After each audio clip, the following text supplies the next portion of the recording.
Сәлем достар, менің каналыма подписаться етуді ұмытпаңыздар, өйткені алда көптеген видеолар шығып тұрады.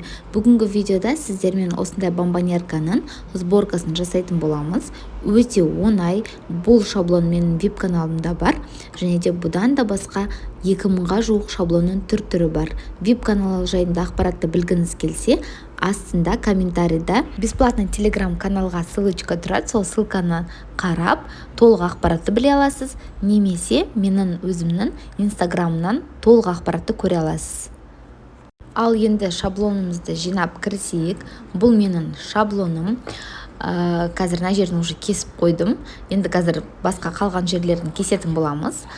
Міне әртүрлі түрлері бар. Цветочный вариант. Қазір қандай қағазға шығардым, сол жайында айтып кетейін. Именно осындай конфета салынатын бомбонеркалар 200 граммнан жоғары фотобумага, односторонняя глянцевая келе береді. Односторонняя глянцевая деген, міне қазір көріп тұрсыз, мен шаблоным мына жерде жылтырап тұр. Значит, ол бізде глянцевая. Толық құрал жабдықтар жайында менде видео бар, және де осындай бомбонеркаға жазуды, именной жазуды қалай жазамыз, ол жайында да менде видео бар. Қазір комментарийдің астына тастап кетем, обязательно қарап көріңіздер. Міне линия бойынша барлығын қиып шығып жатырмын. Тоже линия бойынша барлығын қиып шығасыздар. Міне бомбонеркамда қиып болдым. Бұндай бомбонеркаға қыз ұзату емес, сырға салу, мысалы қуанышымызға ортақ болып келгеніңізге рахмет деп жазсаңыз болады.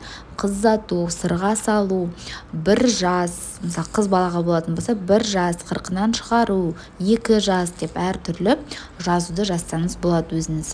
Мынау черный линияларды көріп тұрсыз ғой. Қазір біз оны беговка жасаймыз. Сол линия бойынша беговка жасайсыз.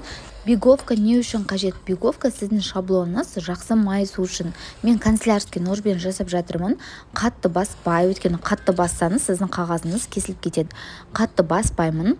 Егер де канцелярский ножбен қорықсаңыз, онда жаңағы крючок немесе жаңағы пинцет, жазбайтын ручка, сомен жасауға да болады. Міне мен беговка жасап болдым. Беговка жасап болғаннан кейін сіздің шаблоныңыз міне өте күшті майысады. Сразу уже формасы көрініп тұрады, шаблонды қалай жинау керек екендігін.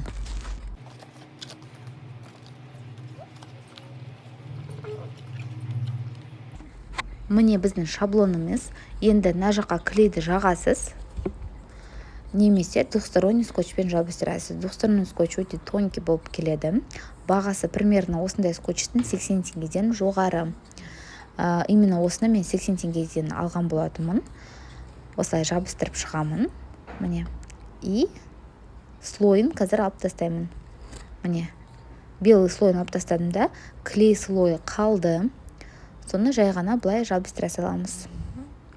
Видеоны ускорить етпеймін осы жерін, чтобы түсінікті болу үшін. Немесе клеймен де жабыстыруға болады, не обязательно двухсторонний скотч.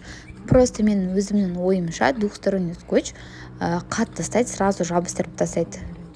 Бұл мен өзімнің ойым. Біздің шаблонымыз бір-ақ шеттен жабыстырдыңыз ғой. Енді астыңғы жинаған жерін қараңыз. Бірінші вариант, мына жерін түсіресіз. 2 мен 3-ті былай жабасыз. 4-шісін былай түсіре саласыз.